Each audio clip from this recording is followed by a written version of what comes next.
Welcome everyone to today's meeting of the Neath Port Talbot Innovation Exchange. This is a business forum for companies across Neath Port Talbot, particularly those in the manufacturing, engineering, technology and innovation sectors. We've been meeting fairly regularly on Zoom over the last few months. This is an initiative funded by the UK's Community Renewal Fund and hosted in partnership with Neath Port Talbot Council. We're really keen for businesses across the county to amplify all the fantastic work that you guys are doing. The feedback has been really positive around understanding who's doing what, knowing what other businesses are all on our doorstep, but also to connect with key topics and knowledge that we hope will strengthen the sector and strengthen opportunities for growth and business development. So we've talked about things like property and skills, and today we're looking at business opportunities in a particular sector, which is business opportunities working with the Ministry of Defence. This is a topic that came up as a key opportunity area for businesses in Neath Port Talbot, and hopefully it will be a really insightful and interesting discussion that will shine a light on some of the fantastic opportunities in that sector. Now, my colleague Adil from Neath Port Talbot Council is a key person behind the scenes in helping to pull this forum together, and a real advocate for Neath Port Talbot as a fantastic location to be in business. Adil, if you're there, I don't know if you'd like to say a few words to kick off the meeting before I introduce our speakers. Hi, Dawn. Thank you very much. Yeah, thanks. I want to thank the presenters for making the time. So we've got the MoD, we've got the ADS group, and we've got DASA. The individuals will make some introductions when they start.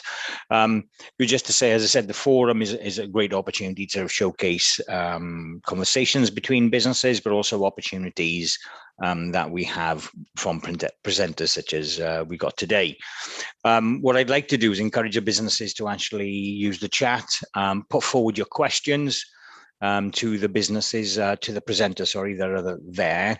And as we start the event, if you could all introduce yourselves and which business you're from, I think that'll be a useful way of actually just getting some of the chat going on there. But again, there's a great opportunity. We've got some great organizations presenting today, and there'll be a Q&A with that as well. So make the most of this opportunity. I've had some apologies from businesses who couldn't attend today with clashes. So with the presenters, we will be forwarding on the presentations and so on as well, but very useful for the businesses. It's a unique opportunity. You've got some key organizations in place here presenting. Make the most of it, and to any questions that you have. Thank you for the businesses for turning up as well, and very appreciative to the MoD, DASA and the ADS group for coming to attend and present at this event. Thank you, Adil. That's great. Yes, so I'm just getting ready now because I think I'm going to share the first set of slides. Our first speaker is Joe Lamban, and he is from the Ministry of Defence with a presentation about doing business with the MoD. So Joe, I'm going to hand over to you, and I'll start screen sharing in a minute or two. Brilliant. Thanks very much, Dawn. And thank you to those that have joined today for this presentation. So yeah, my name is Joe Lambon. I work in the Ministry of Defence Strategic Supplier Management team, which is based in Abbey Wood in Bristol. So I work on communications and outreach type activity, such as this presentation here today. So this presentation is all about accessing procurement opportunities with the MoD. So I'll talk about the various places that you can find opportunities, where you can find the policy and guidance that governs our procurement processes. I'll talk about our SME action plan, share some tips and guidance for SMEs, and cover our approach to innovation. There is time after the presentation, as mentioned, for questions, so please do send those in. If you think of something after the session that you wish you'd have asked, we will be sharing our multi-user email address on the final slide. So please, again, feel free to drop questions into that afterwards. So if we can go on to the next slide, please. So to begin, here are some facts and figures, key facts and figures, which illustrate the magnitude of the Ministry of Defence procurement activity. So we are the UK's industry's largest single customer, and we buy everything from warships, helicopters, all the way down to low value consumable items, and everything in between. So this means there is opportunities for countless suppliers to contract with the MoD, either in the supply chain or directly with us. So as you can see from the slide on your screen, we've got a huge planned spend for equipment and support over the next decade. And the majority of those opportunities will be via our supply chain, working with our larger suppliers. So if we can go to the next slide, please.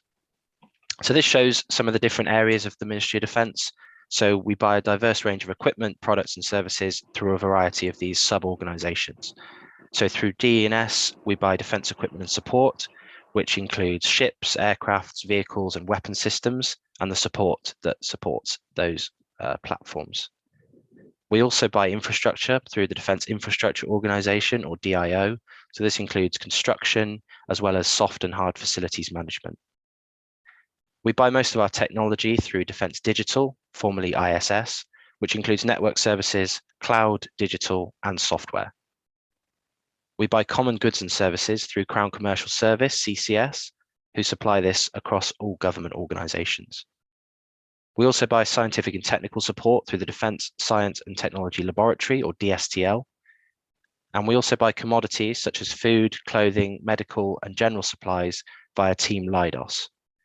You can find out more about who we are and what we buy via the Defence Sourcing Portal, and I'll come on to that in more detail in a second. If we can go to the next slide, please. So as you may already know, the MoD runs several large complex projects. The size and complexity means that we need to work closely with a number of major suppliers to ensure delivery of the defence programme. So this slide shows 19 of the largest suppliers that we work with regularly, and these are termed the strategic suppliers. So as I mentioned a couple of slides before, most of our procurement opportunities do exist within the supply chain. About 75% of the money we spend is with our large suppliers.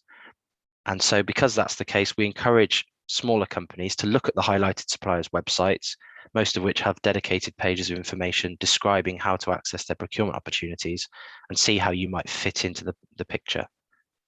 We're also encouraging these major suppliers to share their market engagement activity with us so that we can promote them out to industry, and also to advertise subcontracting opportunities more widely. This includes on the Defence Sourcing Portal. So if we can go to the next slide, please. So this slide summarises where to look for our procurement opportunities. So we advertise all of our MoD procurement opportunities over the value of £10,000 on the supplier portal, the Defence Sourcing Portal, or DSP. So you can register and view all UK MoD opportunities completely free of charge. And this platform covers pre-qualification for opportunities, tendering, evaluation, and e-auction events. There is guidance on the site which helps you to navigate around and shows you how to use the search facility. And there is a lot of useful information and guidance linked from the portal. So there's a bar across the top that links to various different websites that we think are of interest to companies. And that includes guidance, for example, on what you need to do to become a defence supplier. So Cyber Essentials accreditation is a good example. Defence exports, there's information on that as well. And also how you can access innovation support and funding, among other things. You can view central government and wider public sector opportunities over the value of £10,000 on Contracts Finder. So this includes Crown Commercial Services Frameworks, or CCS frameworks. And again, access to this is free of charge. You can use the Finder Tender service to search and apply for high value contracts in the UK's public and utility sectors. So Finder Tender replaced the EU Tender Electronic Daily from the 1st of January 2021 for high value contracts in the UK. We're also increasingly using our Twitter channel, which is @DefenceProc, and our newly set up LinkedIn page at the site you can see on the slide. So we use these social media channels to promote industry days, events, market engagement opportunities. So please do give us a follow on there. If you sign up to the DSP as well, we do use that as a communications tool. So you'll see on the front page, there is announcements on the front page of the DSP. And we're also able to do a mail shot functionality through that, which goes out to all the registered suppliers. And again, it provides information about upcoming events or policy changes, or anything that we think might be of interest to the supplier base, we'll put out through there to try and ensure as much information is shared as possible with a wide range of the supply base. Just a quick word on pipelines, procurement pipelines. So for example, the Defence Infrastructure Organisation, DIO, have recently refreshed and published their new pipeline, and the MoD-wide pipeline, which includes opportunities from across the business, has been published as recently as this week, so that's brand new. And we've shared some communications on this through the channels that I mentioned already. So these pipelines are an 18-month forward look of expected contracts that the MoD will be tendering for. It is caveated to say that they will be subject to change because of the changing landscape of what we need to buy as an organisation, but it gives you a good idea of what's coming up, and they're really, really useful to have a look at the contracts that there are. You can see when they're going to be and maybe plan to bid for those in the future. If you scan the QR code that's on the screen at the moment, that takes you to our Doing Business with Defence brochure.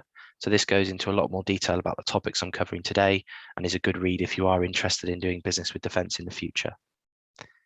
So if we can go to the next slide, please. So a little bit on our procurement approach. So as a public sector organisation, we do procure in a slightly different way to a lot of industry. So we're subject to procurement law driven by European directives, implemented in the UK through the Public Contracts Regulations, PCR, and the Defence and Security Public Contracts Regulations, DSPCR. So these govern our policies and processes, and there are several different procedures applicable to each set of regulations. So in essence, this means that we use competition as the default position, unless there are reasons for a single source procurement instead, so such as national security, urgent operational requirement, or where there is only genuinely one supplier in the market. So MoD set requirements for what we need to buy, we set objective tender selection criteria, and we're fair and transparent and will be held accountable for procurement decisions in a way that the private sector may not be. It must be noted that the MoD do not operate preferred supplier lists. So we know that it's common in industry for this to happen, and larger suppliers will have preferred suppliers who they've worked with before, or they trust, or they've got a body of work with them so that they get some confidence in that the work's been done well in the past. But the MoD, as I said, public sector organisation, there are no preferred supplier lists, and any opportunities that are posted on the DSP that you feel are relevant to your products and services that you can offer as a company, you can bid for. I should caveat the information on this slide that there's procurement reform is currently ongoing. So some of this information is subject to change. For example, the public contracts regulations and defence and security public contracts regulations, I believe, are being combined into a simpler set of regulations in the future. So that work is kind of ongoing at the moment, but this is the current state of play. So if we can go to the next slide, please. So this is a very basic flow diagram of an example of what a typical MoD tender process might look like. This may be familiar to some of you that have seen this kind of thing before, but essentially we advertise requirements, for example, on the Defence Sourcing Portal that I've mentioned quite a lot. Suppliers can then bid for work, and they may be asked to complete a pre-qualification questionnaire, PQQ. MoD will then invite suppliers to tender and then review bids independently in order to select a supplier for contract award. Should also mention at this point that feedback is available for unsuccessful bidders. So if you have gone through the process, you've not quite made it, your score wasn't quite as high as somebody else, and they've been awarded the contract instead, you can get feedback, and that will hopefully help you to improve your bid for next time. If we can go to the next slide, please. So that gives you an idea of where you can find opportunities and the process of how our contracting is done. But to give you an idea of where to find specific guidance on how we conduct, govern and control our defence acquisition process, you can access the Knowledge in Defence site, or KID. So this provides guidance on commercial, engineering, logistics, finance, capability management, infrastructure and science and technology functional areas, and is the primary bearer of all policy. So Knowledge in Defence is updated regularly to reflect any news and updates, and it's a useful library of information that's used both by internal MoD staff and can also be accessed by suppliers looking to bid for MoD opportunities. So a good example of a hot topic you may want more information on is social value. So if you head to the Knowledge in Defence site, to the commercial toolkit area and search for social value, that brings up the main topic page, and that has links to the commercial policy statement and the Cabinet Office social value model, so you can understand how social value is going to be implemented in our contracts going forward. Next slide, please.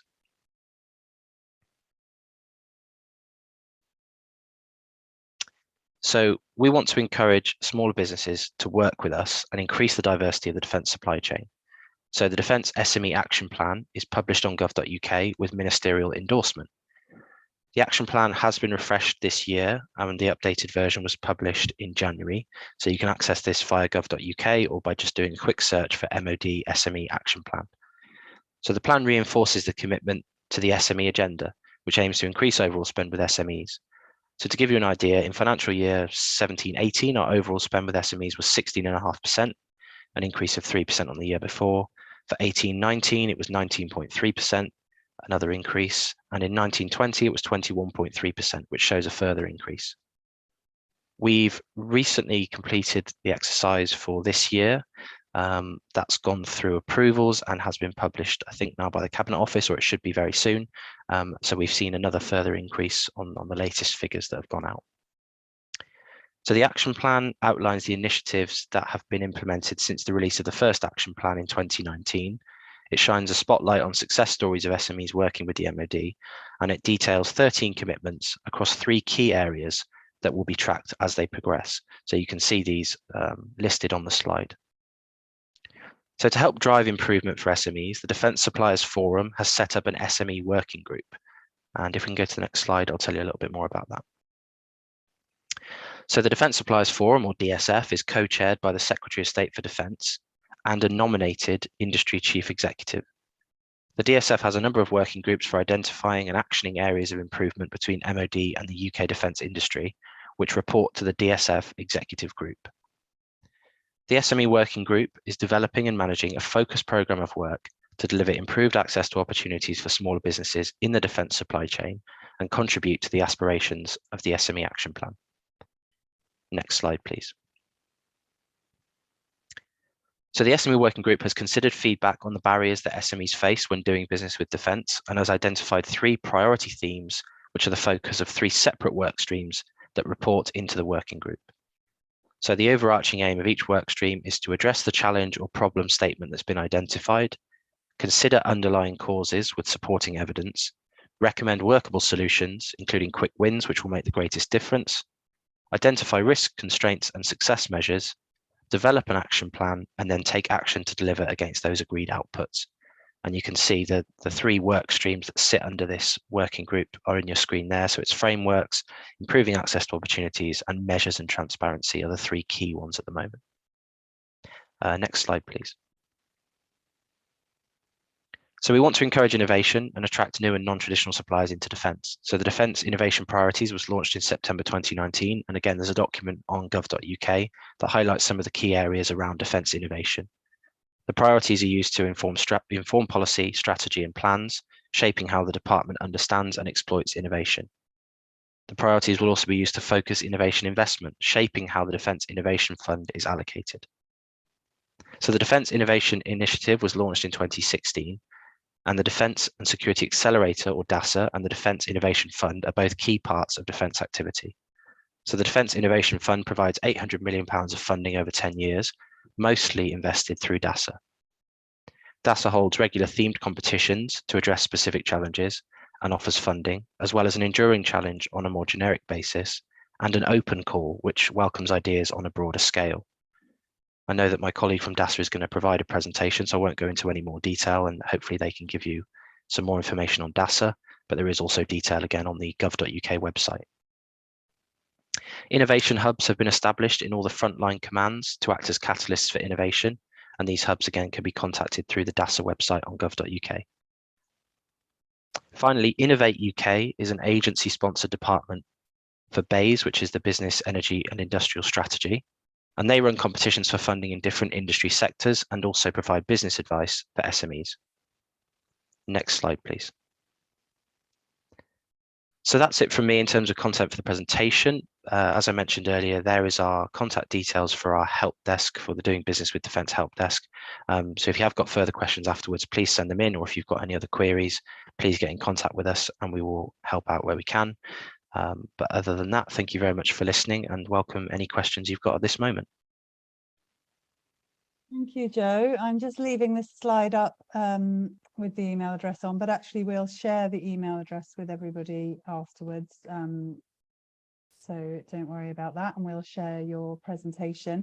You know, Yeah, really great. important to hear about the commitment to buying more from the UK supply chain and the opportunities for SMEs, but also sort of noting that those opportunities are primarily through the kind of tier one suppliers, and when you showed the pipeline of how you deal with tenders, would that be relevant if SMEs are bidding in through the tier one suppliers, or is that mainly for big organizations that are tendering directly? So I think that's obviously the MoD process for direct contracts. So yeah, the suppliers in the market may run things slightly differently, but it's just to give you a flavour of how it will run on the MoD side. But yeah, if you're going into a private business, it may not follow exactly the same steps.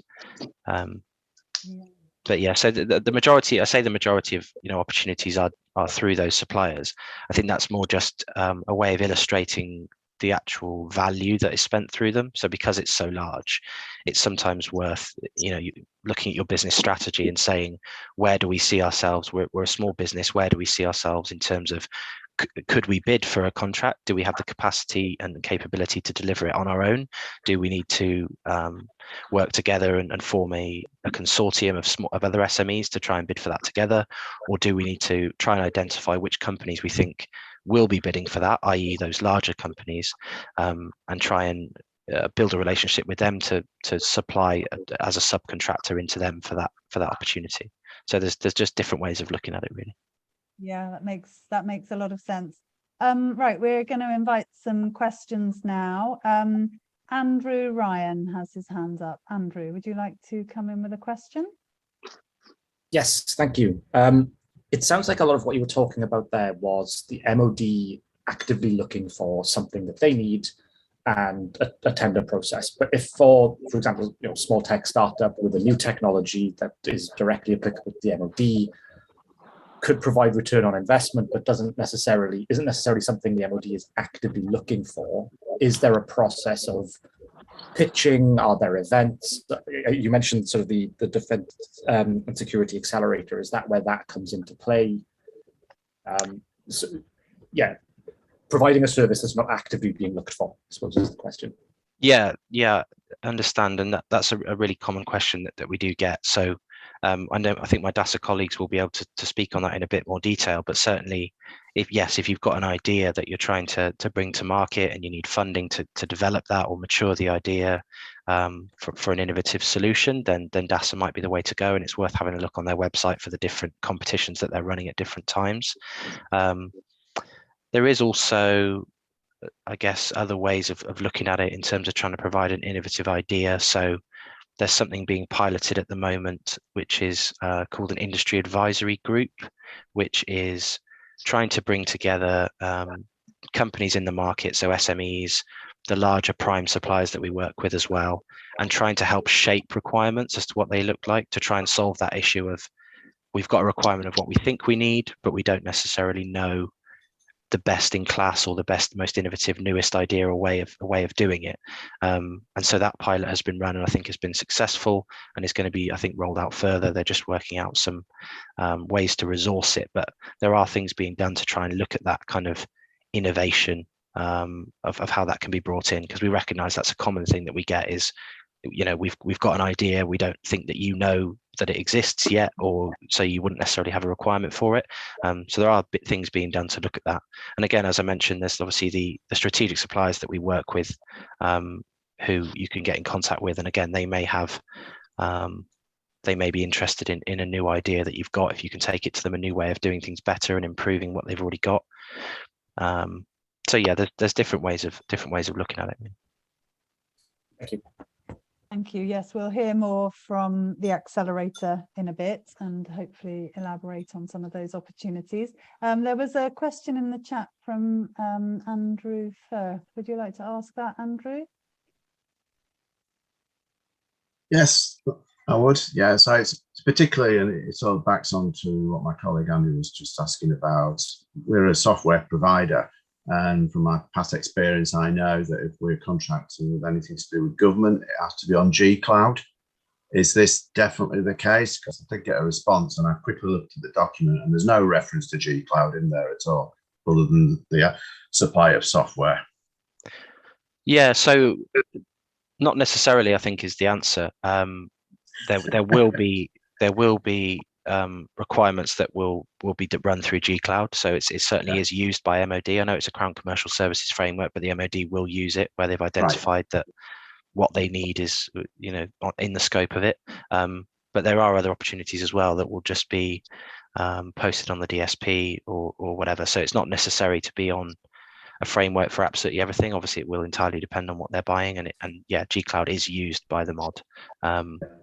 So yeah, it's worth looking at the specifics of an opportunity really to see whether it's going to be done through that or something else. But not entirely necessary, no. All right, Joe, that's good. Is that so? Just in relation to clarification to Andy's earlier question, in that obviously there are procurement opportunities come, and obviously we need to be aware of it. But looking at it the other way, being proactive, how potentially do we engage with our particular products? That's the other way of actually coming to you rather than you publicly announcing there is a procurement opportunity. Yeah, as I meant, there's a few bits I mentioned earlier. I think also it's a case of looking out for what market engagement events the MoD might be running. So they will do industry days from time to time. They will do meet the buyers. They will do like product showcase type things. And part of our role in the kind of comms and outreach team is to try and reach out across the business and pull those things together so that we get early warning and early sight of things that are happening and share them through our comms channels. So as I mentioned earlier, we recommend people sign up to the Defence Sourcing Portal, not just for those direct opportunities, but also for communications, things that will come out through the mail shot, because we do try and focus in on opportunities and things that we think are interesting for SMEs and indeed the wider industry base. So it is worth getting signed up. It is worth seeing what comes in and then engaging with those market opportunities as and when they come. But I appreciate it's not. It would be nice to pick up the phone to somebody and say, we've got this brilliant thing that we think you want, and that is probably the most common question that we get. And unfortunately, due to the way that things work in terms of it being requirements based, it's often the other way around. But as I said, there are a number of initiatives trying to assist with that kind of bringing ideas to the table element and shaping of requirements. So it does work both ways, but we appreciate the difficulties that there are. So it's worth just looking out for what's available, really.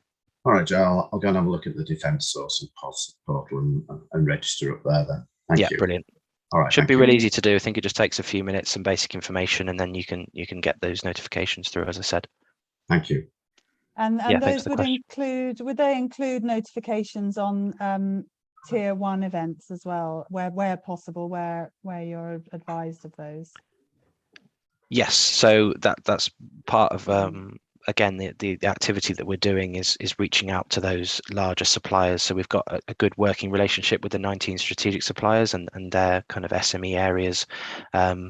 And we're encouraging them, yes, again, to share early warning of events that they've got going on, to try and bring everything together to one place, because we appreciate as an SME, you're not going to necessarily be resourced to be checking the MoD websites and also the websites of 20 different suppliers in a week. So as much as we can bring that together on one platform and have it all sent out through one mail shot for people from one email address to check per week, it makes things a bit easier, hopefully. So we're continually encouraging them to that behavior of thinking of us first and going, right, we've got a new event, we'll speak to the MoD, they can share it through their channels. And not only does it mean it's all in one place, but hopefully we're getting it out to a larger area of the supply base than they would be able to do as one company. So that's the idea. It is always improving. Those relationships are always improving.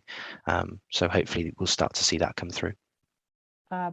Okay, great. Thanks, Joe. John from Rhino Systems.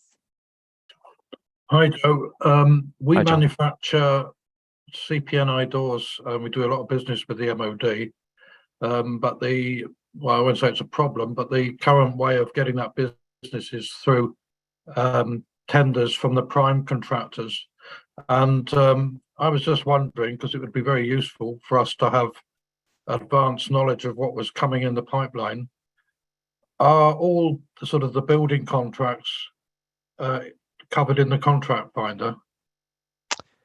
So the building contracts, I think a lot of them would be through the Defence Infrastructure Organisation, DIO. Yeah, we deal with the DIO, yeah. Yeah, and as I mentioned, they've got a pipeline that they've published now on gov.uk. So that's a forward look of, I think it's 18 months for that one, as well as the main MoD one.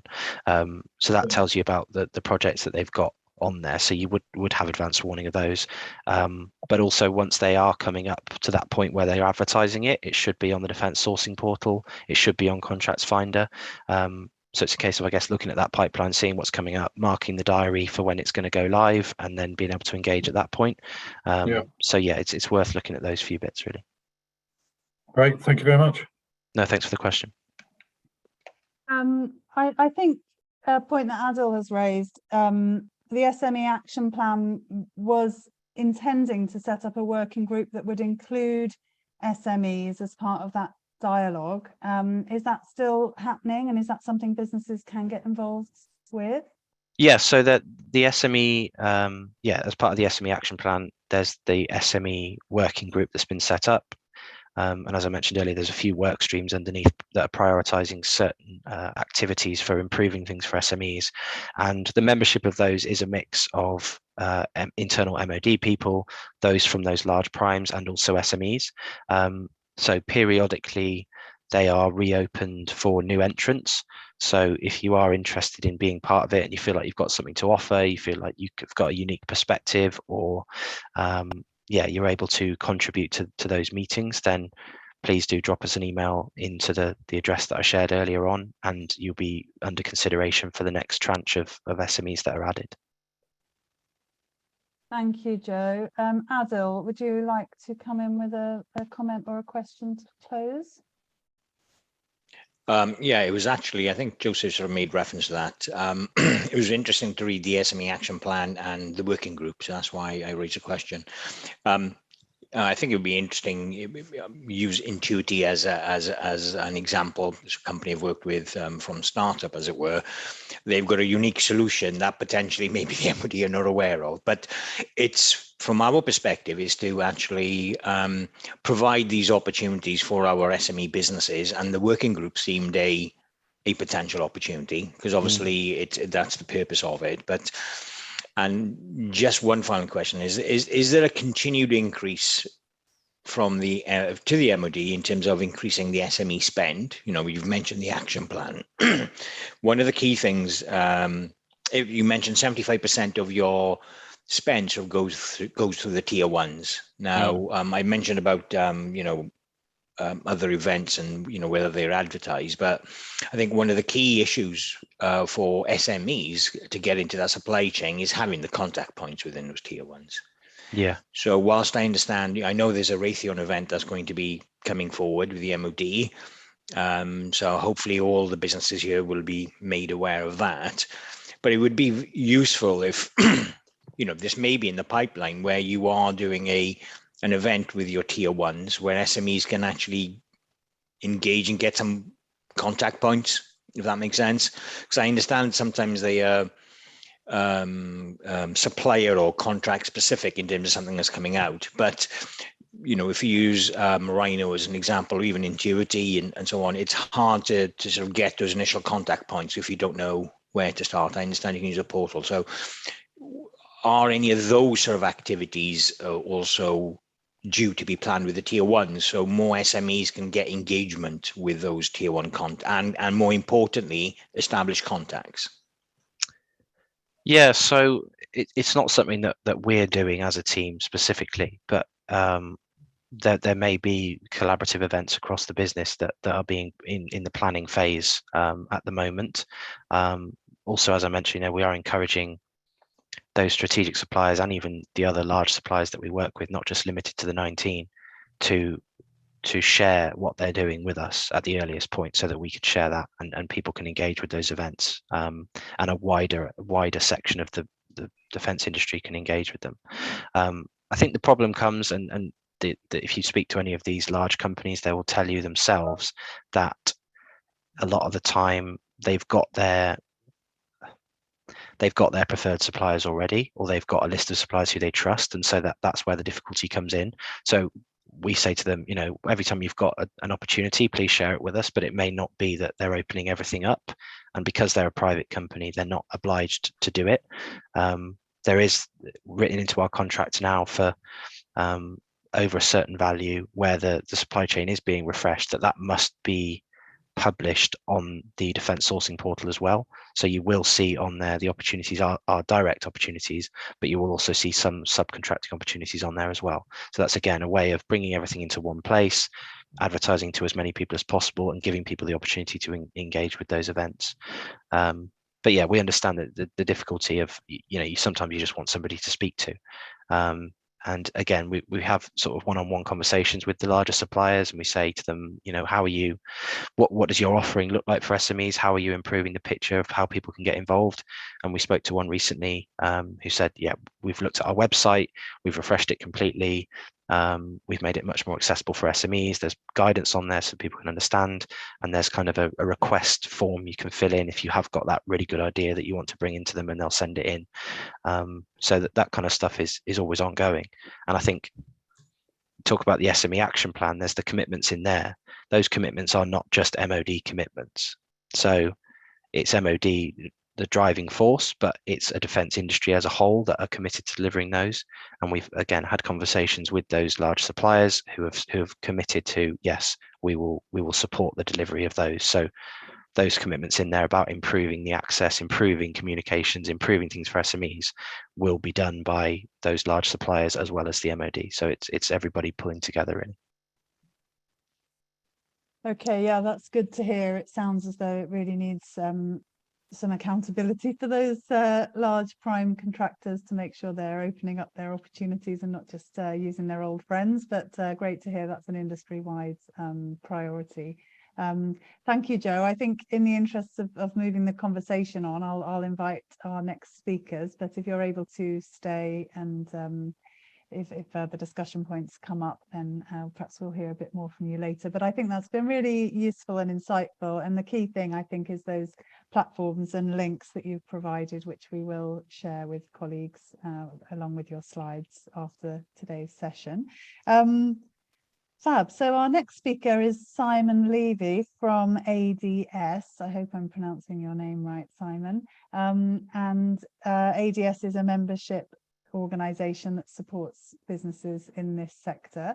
Welcome, Simon. Thanks for being here. Would you like me to share your slides? Let me give it a go and see what happens. Can you see that? Yes, we can now. If you click present, it should be perfect. There's on screen sharing.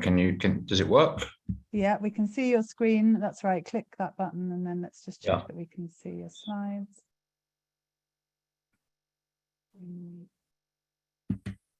No, we're still looking at, oh, here we are. Yep, that's worked. Okay, that's perfect. Okay. Yep. So good afternoon, everyone. And I think following Joe's presentation and talk, there's probably a lot of resonance and a lot of commonality, and we do work very closely with MoD. Joe, I'm sure, knows John Kite very well. I've just come off our Defence SME committee, which John has been presenting at, and John also presented at our Defence Mid-Tier Forum yesterday. So we have strong alliances and working partnership with, particularly on the SME side. So just this is really sort of an update from myself. So I'm Simon Levy, head of the UK Defence Business Development. So my primary role is really supporting our members with business, defence business in the UK, but I'll touch upon what we do in the international overseas market as well. So ADS is a trade association, a trade body. That number, in terms of the number of UK businesses that we support that are members of ADS, is actually close to 1,200, and we actually represent aerospace, defence, security, and space. So there is an S missing off the ADS, but when we were founded, space wasn't the vibrant opportunity that it has been in recent years. And obviously ADS and our members are very much ensconced in supporting the space sector. But from my remit, I'm really here to talk about the defence side of things, but I do cross over with my colleagues in aerospace and security, and I look after space from a defence perspective, working with UK Space Command. So as a trade association, as a membership supported body, what do we do for our members? The top one, and it is actually always the top reason why our members are members of ADS and how they utilize us, is the business development side.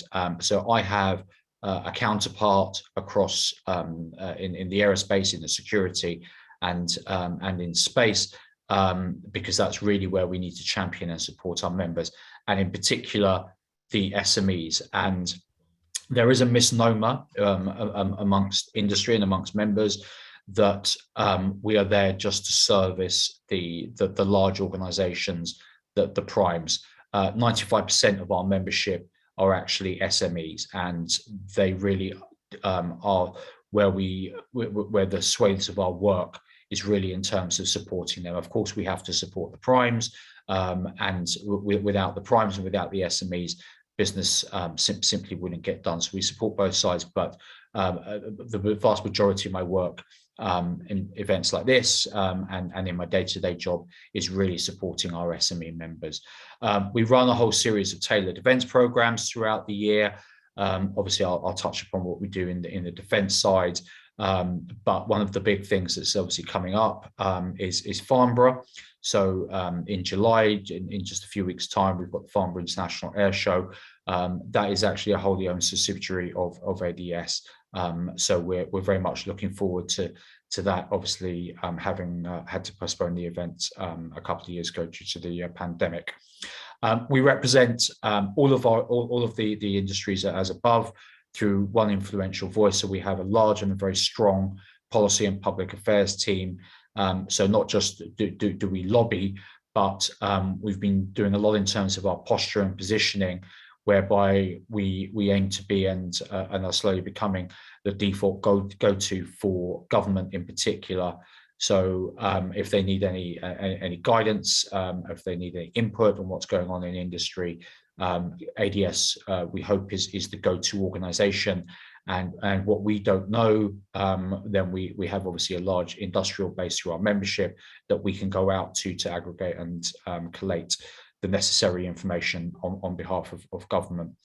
We obviously offer a lot of specialist insights and knowledge. That's through all of our sectorial teams, but of course through the relationships that we have, particularly with stakeholders such as obviously the Ministry of Defence. A lot of brand exposure in relevant markets. So we raise the profile of our industries, certainly from the defence side. We run most of the international defence trade shows around the world. We run the UK pavilion, so we fly the flag for UK PLC, and we work very closely with MoD, with Home Office and BAYS, for example, and that's all really managed and supported by ADS, and we bring industry so that at these events they sit under the UK flag, and we can support them and ensure that they get footfall, and we support by bringing delegations through as well.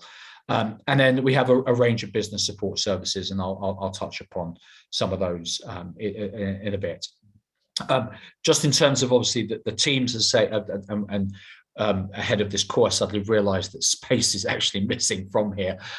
So we've got aerospace, defence, security, space. I've touched upon policy. Obviously, we're a membership organisation, and we run a whole host of events. If you look at the map, I'm based in our London office, and then we have an office down in Farnborough, which is shared between both ADS and Farnborough International and the team that run the air show. We have ADS Northern Ireland in Belfast, and we have ADS Scotland, who are based in Edinburgh. And what's not showing on the map is that actually we have ADS Toulouse in France, and that's obviously because of the huge supply chain opportunities with Airbus. So we have a regional office based out there. Wales, some people ask why not Wales? We work very closely with the Welsh Government, and we work very closely with Aerospace Wales, and therefore there's not really a need for ADS to position themselves physically in Wales because of the strong relationship that we have. And of course, Welsh companies are more than happy to join ADS, and will be supported by the whole ADS team. Just in terms of the special interest groups, I won't labour on this because you can have a look at it when the deck is shared. But it's just a flavour. So each of our sectors have relevant interest groups. So there's a list of the aerospace ones, and beneath that are the space interest groups. And then on the next slide, you'll see the security ones. And I'll just talk about the defence ones in a little bit more detail. On here, there are some crossovers with defence, as you'd expect. So C6I, I facilitate the C6I. Please don't ask me what the 6 Cs are, because I can only remember 4 or 5 of them at any one stage. CBRN and counter EO, whilst obviously very defence heavy, are facilitated by one of my colleagues in the security team. So what do we do for our members? There are 4 main areas from a defence perspective. The first is sort of assisting, supporting companies to increase their market share in the home market. And that's really me. That's sort of where I fit in, and how do I support those members to win business, whether it's with industry, the B2B side, so through the supply chain from the primes, the tier 1s, the tier 2s, and also I work very closely with the likes of MoD, and also the frontline commands as well, where there are direct opportunities. We assist companies in terms of understanding the emerging technology and innovation, the R&D environment where the funding opportunities are. And I know we've got DASA will be speaking after me on this, so that they can touch upon that. I mentioned that whilst we are a UK trade association, we do operate and obviously want to fly the flag and focus on the export side. That's handled by my colleague Brynley. So he deals with overseas and the export market, and there are times where obviously Brynley and I will cross paths and we'll work together on opportunities, particularly if we're doing delegations overseas, for example. So we're working on one, or have been for some time, but the pandemic has been pushing it off, was to go out to Boeing in the US, Boeing Defence and Space. So we have a large delegation lined up, but we need to do it when the time is right. And then we assist companies with commercial awareness. So our colleague Scott, who's the head of commercial in defence, that's really supporting our members, again, particularly the SMEs, in terms of understanding sort of the landscape, the minefield of contracting in defence, social value, those types of areas, and all the various updates to DEFCONs and DEF stands. Scott is the go-to, and so our members will lean upon him, and we'll endeavour to help them individually through those minefields, which puts them hopefully in a better position in terms of their tendering, and obviously to ensure that the tendering process that they're going through, that they're obviously dotting all the I's and crossing all the T's, so that there are no issues with their submissions. So just in terms of really what I do, and I'll say that, and again, this kind of resonates a little bit with what Joe was saying, and sort of how do you get to talk to the primes, how do you get to talk to the customer? That's really a lot of the work that I do. So at the top there, you can see prime supplier days. So throughout the year, I'll work with a number of the primes, and we'll do these engagement events where you'll get to hear a little bit about some of the capability areas where they're looking for suppliers. And then we try to do the bilateral meetings, so you get a bit of protected time with their procurement teams. And I'll just go into a little bit more detail towards the end of this presentation. Frontline commands as well. So obviously the FLCs across the 4 main domains have budgets, and they seek to engage direct with industry as well on the capability challenges that they have. So already this year, I've done an air capability symposium with the RAF, and I've done a defence space seminar with UK Space Command. So 2 very large events, several hundred people attending. But even on the AirCap event, for example, day 2 was just bilateral meetings. So the participants to those events ahead were able to block book protected time, and that's even at a very senior level. So Air Vice Marshal Link Taylor was leading on those. So you're dealing with the sort of the top echelons of capability leads when we do these domains, and we're obviously in conversation with the Army. We've been doing a lot of support with them recently on the recently published land industrial strategy. So ADS were very heavily involved in that, just as, and Joe spoke about the SME action plan. So ahead of the formation of the Defence Suppliers Forum SME working group, actually the SME committee, which was the meeting that took place before that, was actually a very large conduit for MoD and the likes of Andrew Forzani and Helen and her team to engage with SMEs to input into the refresh of that action plan. So ADS does have a very, very strong voice in terms of working with, whether it's MoD or with frontline commands. The next area, the regional defence briefings, which are kind of similar to the prime supplier days, but we then invite in stakeholders. So as you can see, the likes of UK DSC, MoD, so the likes of John and Helen have previously spoken at them, UK Export Finance, DSTL. So they'll come along, and it gives all of the relevant stakeholders across the MoD the opportunity to talk about what they're doing and where those opportunities are. Again, particularly for SMEs. We do a lot of bespoke events for MoD, DNS. So Simon Bollum, as an example, gave a fireside chat to our members in February of this year. And I know that his final swan song as chief exec at DNS will be at the Farnborough Air Show before Andy Start takes up post in September. But Andy will be there as well, I believe. And with MoD, last month, we ran in partnership with a number of other trade associations, the DSIS 1 year on anniversary event. And we supported DSTL with their recent Supercharging Science 2022 event. And the 2021, where they launched it, we actually ran the entire event for DSTL. And then DASA, I know DASA is speaking after us, but on the 13th of July, we're actually running with DASA at our London office a Meet the DASA team and a series and the opportunity to have one-to-one meetings with DASA. But hopefully I think DASA will cover that off in more detail. But again, that's a partnership between DASA, myself in the defence team, my colleague in the security team, to run those events for our members. Fireside chat, so we've got various, they tend to be with the frontline command senior leads. I've also mentioned that Sir Simon Bollum has just given one, and we're just working with Major General Simon Hamilton to give the next fireside chat to our members. I also send out a monthly bulletin, which is a great way just to get a summary, a digest of some of the key hot topics that have been going on in defence, some of the new opportunities, and for viewers to hear about what the team have been up to and what our plans are for the next upcoming period.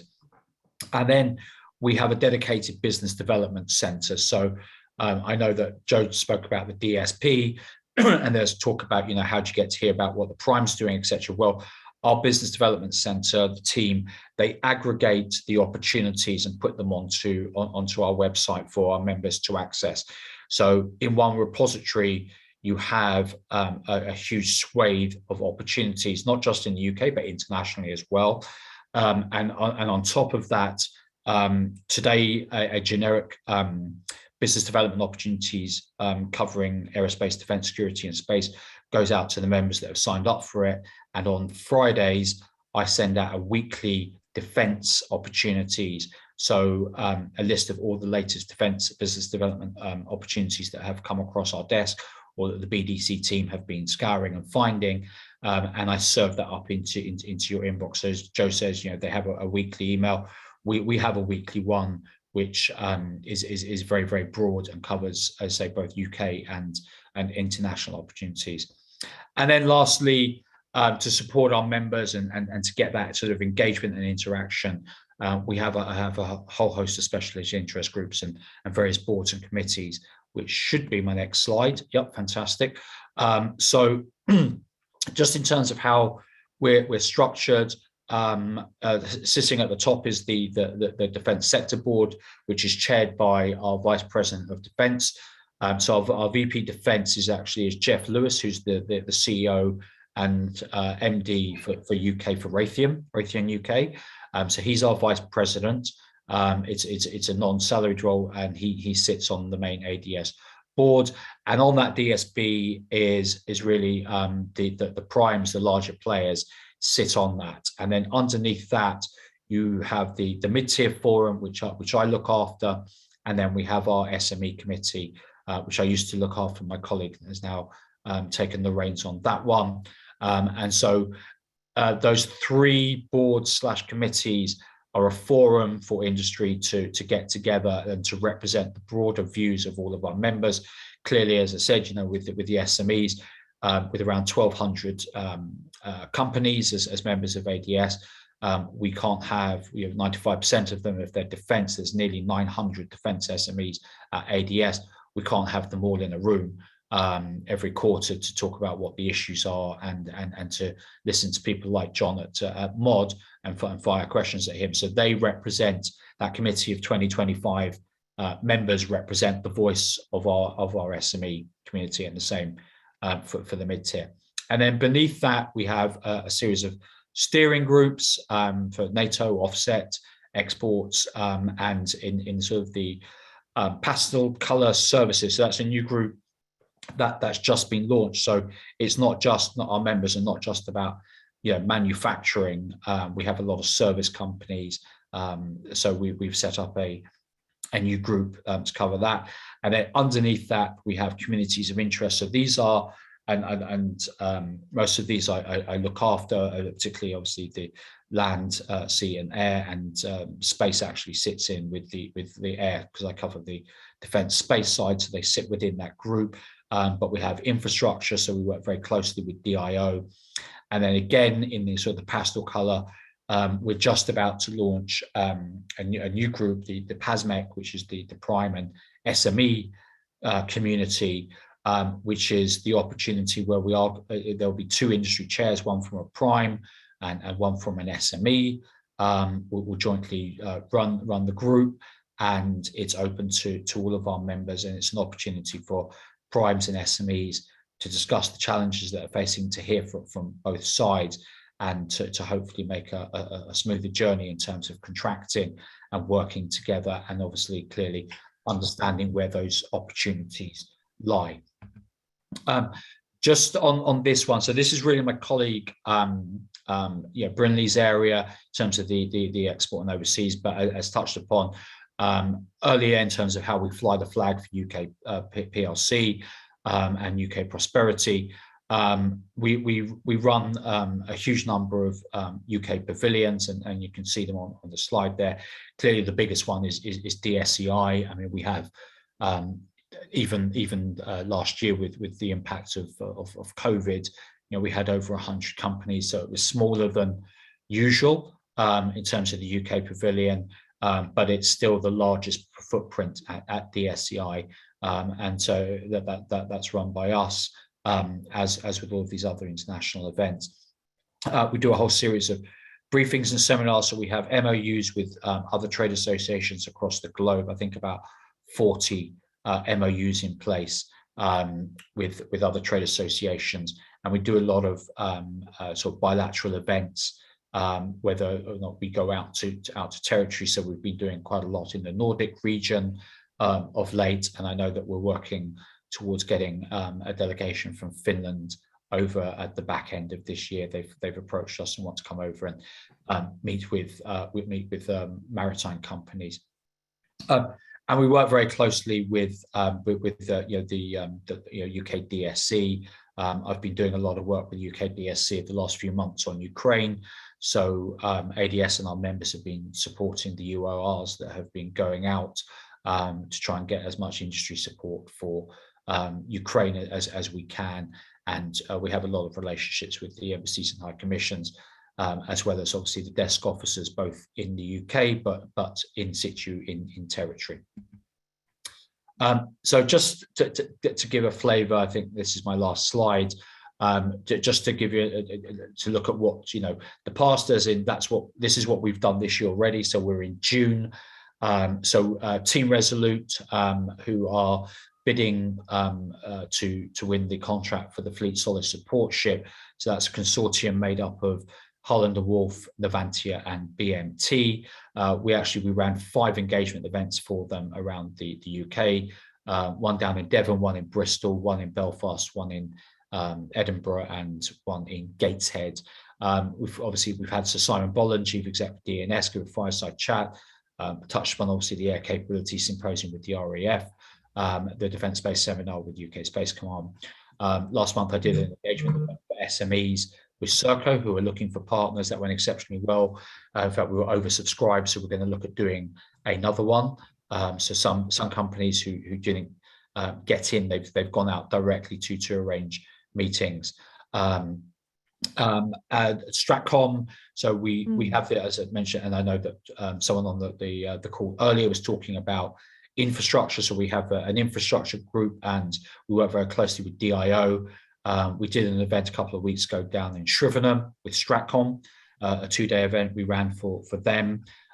We've had down at main building, we did the London-based overseas defence attaches to come in and meet with SMEs, which we ran with MoD at main building, and we've done overseas based attaches as well, and we tend to do those down in Larkhill with UK DSC.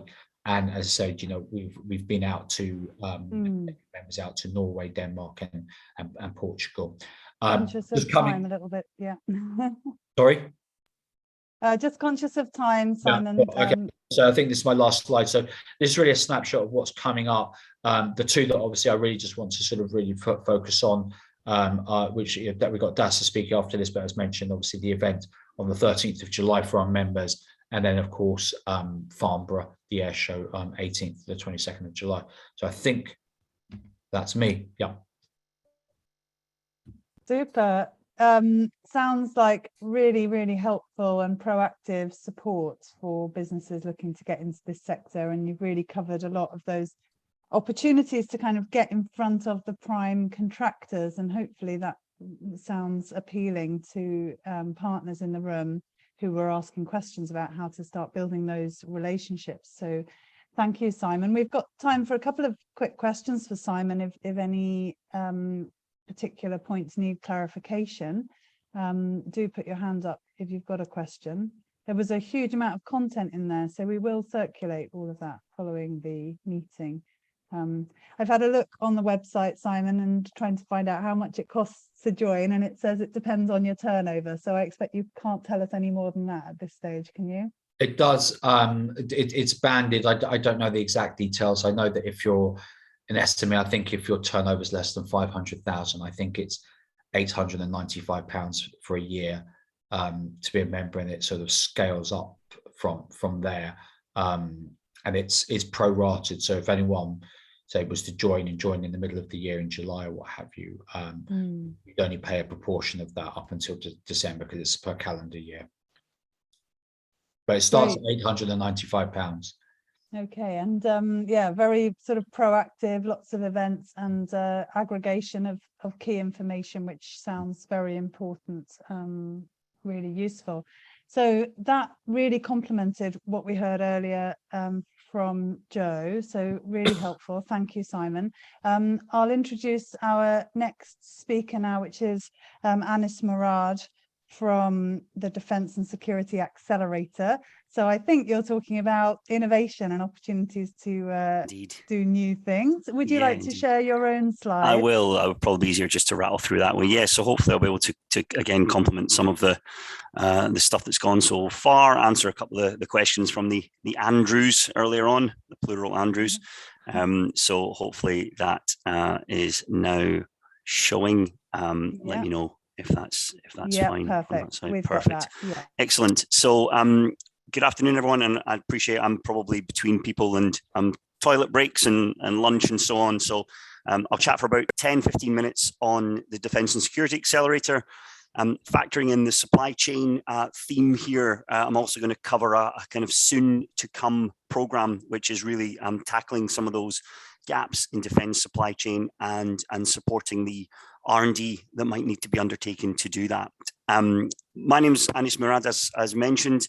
I am one of two Wales contacts for everybody online, and my other contact is Tom Adamson. So we cover kind of two ends of what DASA does, really. So Tom is very much about working as almost a scout in the Welsh landscape, looking for businesses that have novel innovations that need a little bit of support through funding to be able to be developed up to a kind of mid-TRL level, to kind of a prototype level that might be of interest to the defence and security sectors. And my role is to support the businesses behind the innovations, to work with them, to understand what needs to be done from a business growth perspective to take advantage of the funding and to move towards that commercialization and procurement point. So if you imagine from a kind of timelines perspective, while Joe is looking at that kind of procurement piece, Tom and myself are about funding and supporting the businesses to move up towards that procurement opportunity. So from the ideas right the way, hopefully, to the invoice itself. So that's what we're about. How do we do it? Well, this is our mission statement.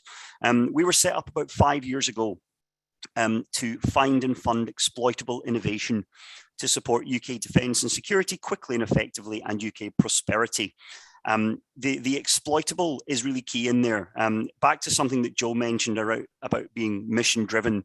Unlike funding that may be available through Innovate UK or others, there needs to be a level of desirability in there. It needs to be meeting some sort of gap. And back to one of your points, Andrew, the gap doesn't necessarily have to be known at this point. It can be perceived, and there's potentially support to fund innovation to help prove whether or not the gap actually exists in the first place. And I'll talk about that shortly. So how do we achieve this? Well, historically, what DASA has been about is funding businesses and other organizations, academia and large suppliers to do R&D and to develop and take forward novel technologies and innovations that may solve a problem for the defence and security community. So if you look up the top there, we work across government with Ministry of Defence, with all the frontline commands, and also with Space Command and Defence Digital, as well as security departments and departments of government where security is key. So Home Office, Department for Transport, Bank of England, and as well as lots of the police and security services. And what DASA does is essentially act as a means through which innovators can receive some funding to undertake projects to develop technologies and enhance technologies that may be of interest to those customers up the top. Now, that's usually done through two ways. So if you look on the left-hand side, problems and money, what happens there is that one of the government departments will have a budget and a fairly well-known problem that needs a little bit of further R&D to investigate whether there are solutions in the market.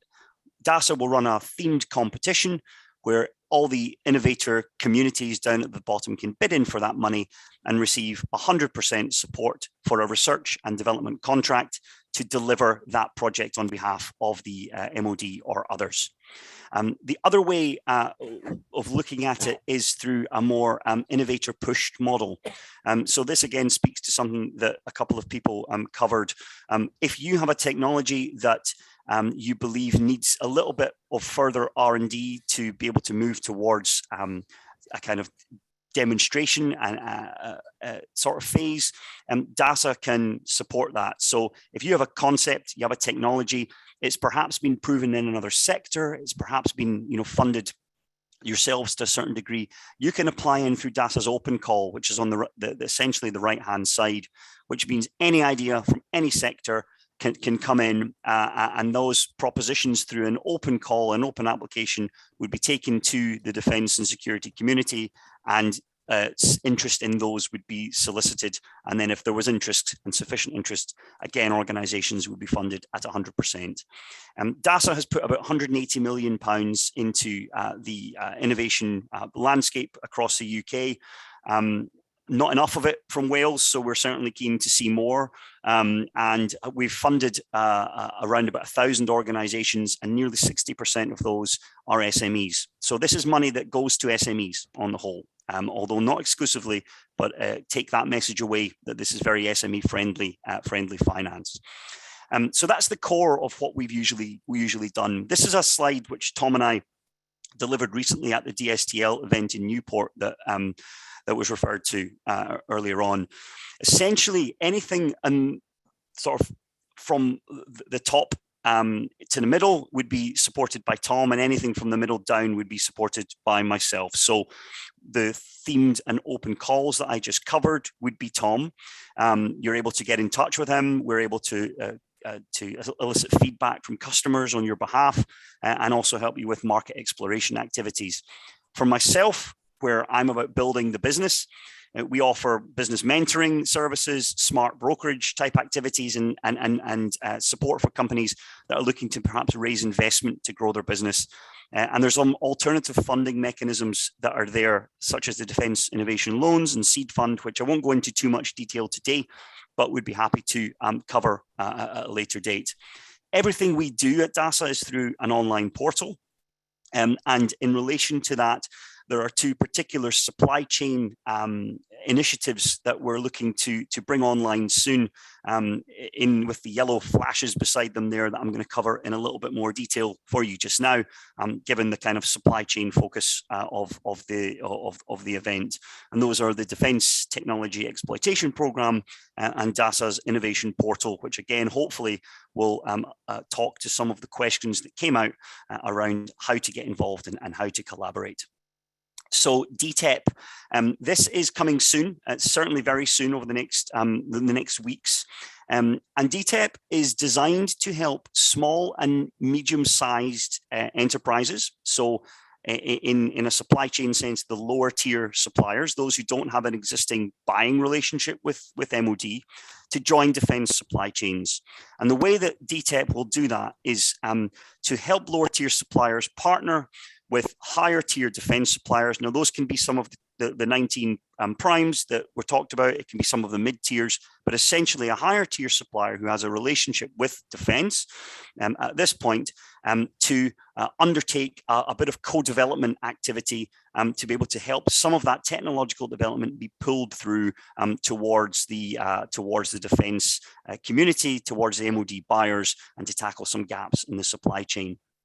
So DTEP is essentially there to provide grant funding of up to £500,000 to SMEs or consortiums. And those consortiums can include an SME, an academic, a research technology institute, and so on. But it's to cover sort of mid-readiness level projects, from sort of technology readiness or business readiness 3 to about 7, funding for about 18 months. And the key thing is that these projects should always be linked to capability areas. And I'm able to provide a little bit more information on those in a slide or two. So the funding goes to the SME. So you as SMEs are able to receive R&D or business funding to help break down some of the barriers, to de-risk that spend on your behalf, to take some of those technologies forward that could tackle a defence supply chain challenge. And where the higher tier supplier comes in, where that higher tier business will get involved, is not through grant funding, but through the provision of some of their resources to work with the lower tier supplier. That could be a project manager. It may involve access to equipment or to resources otherwise as well. And that collaboration, the idea there is the collaboration will allow businesses to develop a solution which is of interest to the higher tier supplier because there's an MoD pool, and to close a gap in that supply chain. So for the higher tier business, of course, it gives them early access to new technologies. They don't have to do it themselves because mobilizing R&D within a higher tier supplier is extremely expensive. It allows them to work with new SMEs, again, tackling that challenge around who else might we be able to work with, and it incentivizes some of that activity. There's also some support along this. So there's something called the Ideas Marketplace and Collaboration Finder, which I'll tell you about, but there's going to be a dedicated DASA business relationship manager for everyone who is funded through DTEP. And of course, we support through myself and Tom as well. Essentially, if you're thinking, well, how do I access the potential higher tier supplier partners? We've talked about that actually to some extent. There are connections that you can get through some of the things that Joe talked about. We're talking to our colleagues and friends at ADS. Obviously, there's a massive role in there for ADS to be played as well. So it's really very much about making sure that some of that earlier stage innovation and pull through can perhaps be supported through the supply chain. So this is the partnership. What do people get? I've mentioned a lot of this really, but the lower tier supplier, you as an SME, gets a partnership agreement with a higher tier supplier as long as you're a UK registered SME and carry out the activity in the UK and plan to exploit it indeed in the United Kingdom. For the higher tier supplier, they need to be a UK registered business who have UK development facilities, part of an existing supply chain or intend to join one, are able to give up some of their time, are able to work and keen to work with a UK SME, and actually can demonstrate a clear use and commercialization path. And that's where some of those signals from MoD are really key and fed through the suppliers and down to the SMEs to inform why some of these projects might take place. These are the priority areas that I'm talking about. Now, language-wise, they are what you would expect from MoD, but there's some detail behind these. But essentially, projects and thematics should be able to tackle one of these areas. If you have a concept, if you have an idea, if you think that DTEP might be something worth exploring, just chat to myself, chat to Tom's details, who will be at the end, and we can see actually in the detail that we have behind all of these if there would be a fit and an interest level as well. So that's DTEP, and I hope that's something of interest. It's slightly different, as I mentioned before, to what we've done before. DASA has been very much about funding 100% research contracts, allowing a business to work almost directly with the MoD to kind of develop a piece of technology and then to sort of test that for potential for pull through to procurement. This allows a business to sort of work with a prime and provide the potential route to innovation and access to market through that. But underpinning a lot of that is brand new, actually. It's called the Innovation Portal. There's a link to it there. I am told that QR code works, although I haven't tested it myself. So if it doesn't, don't shoot the messenger. But essentially what we've done here is worked with a cross-defence innovation to create a bit of a front door to MoD innovation. We mentioned before, it's quite a confused landscape. There are lots of hubs that do late stage exploitation attached to frontline commands. There are regional development clusters that may exist in areas in which you work, but it's not necessarily all known. So what we've tried to do is to provide a kind of front door for that. What the Innovation Portal does is not only provides information on the potential defence innovation landscape, events and funding opportunities, but it also includes something called the Ideas Marketplace. The Ideas Marketplace is an opportunity for businesses who have been funded through DASA to post abstracts of the technologies and innovations that they have developed with a view to seeking collaborative partnerships from there. If you haven't been funded through DASA, it's okay. You can still sign up and you're able to search those ideas and abstracts and indeed reply to those if you are interested in collaborating with the originators of that technology. So that's on a kind of ideas level. Within there as well, we have something called the Collaboration Finder, and that's where any organization is able to sign up. It's a very secure environment. There's a level of triage that goes towards it before we would let anybody sign up. And the Collaboration Finder allows people to connect on a people and skills level. So if you are an SME active in a particular area, you can essentially tell the world or the community about what you do, perhaps find like-minded people, perhaps discuss in the collaboration finder how you may wish to work on a project together. It's really about building that community on a more peer-to-peer level. This is live just now. The caveat is, of course, because it's new, we're still building that critical mass, but only with the likes of yourself signing up are we going to be able to build that critical mass. But there's some really interesting information in there, real opportunities, tailored alerts around events and funding opportunities. And I would certainly encourage you to get involved.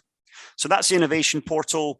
That's DTEP funding, a very quick run through of DASA funding. I appreciate that's a heck of a lot to take in after a long event. But I would certainly encourage you to get in touch. The link is where you would be able to find DASA's live funding opportunities. In terms of connecting with us, there's a contact us on the DASA website. Our LinkedIn is fantastic, used very, very actively. Or you can get in touch with Tom or myself. Those are our details. I know the slides are coming round, so you will have access to those. I would really encourage anybody who would like to find out anything more about what we've talked about today from a DASA perspective to get in touch. More than happy to set up a specific call. And those are the kind of general other pieces of information around our socials. So hopefully that's been interesting, and cognizant of time, but happy to take any questions and back to you, the team.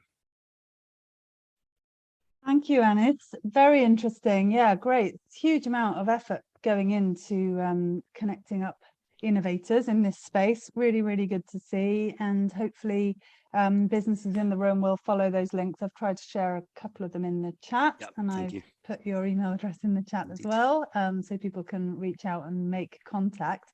Any questions from colleagues in the room are welcome at this stage. So put your hand up if you'd like to ask anything in particular. But I think you mentioned really that there's a lack of innovation funding coming into Wales, so a real focus on making sure companies are putting themselves forward. Yeah, absolutely. I think that Wales has done quite well, again from a kind of per population perspective, but certainly could be doing better. Up until around a year ago, when myself and Tom came into position, Wales was looked after by people who looked after other parts of the UK. But as the UK economic regions received a bit more focus, as through some of the UK government initiatives, there was a real focus on Wales. We have Tom in country. I actually live up in Scotland. You could probably never guess, but I'm down in Wales every couple of weeks, working actively with the ecosystem as well, and I have done for 10 to 15 years. So really keen to see more innovators coming forward in Wales. There's fantastic opportunities. There's local support that's able to help pull through some of those innovations. And as we've heard through ADS and Joe, there's support to build those communities, to build those networks, and ultimately support the procurement at the end. So we're really committed to helping at that front end to make sure that things can maybe progress before they might otherwise not be able to. So. Great. I know there are a couple of companies in the room that I'm aware of who are doing super secret things in terms of developing new stuff for the defence sector. And obviously welcome any colleagues to speak up and share your experiences or any sort of success stories on this. It helps to bring the topic alive. But I'm looking for any questions or comments before we conclude.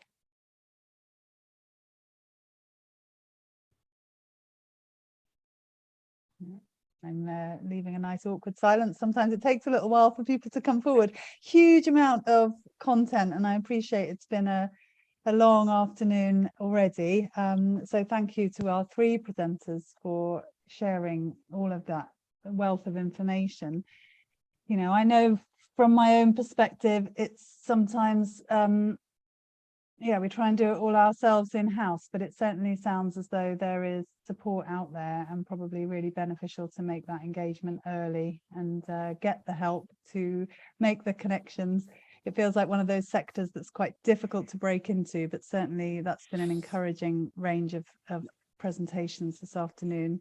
And huge opportunities and really fits in with the mission of this forum, which is to help businesses in Neath Port Talbot to expand and grow and develop, and to break into new markets, and to collaborate with others who are already doing well in various sectors. So again, thank you to our presenters. We'll certainly share all the slides and contact details, and really hope that companies in the room take advantage of those opportunities. Adil, anything you would like to say to wrap up that session? No, thank you to all the presenters and the companies. Exciting opportunities. It's great to hear the focus on the SME spend from DASA, from the MoD, and the great work that EDS are doing as well, in country and internationally. I think, you know, it's great opportunities for companies.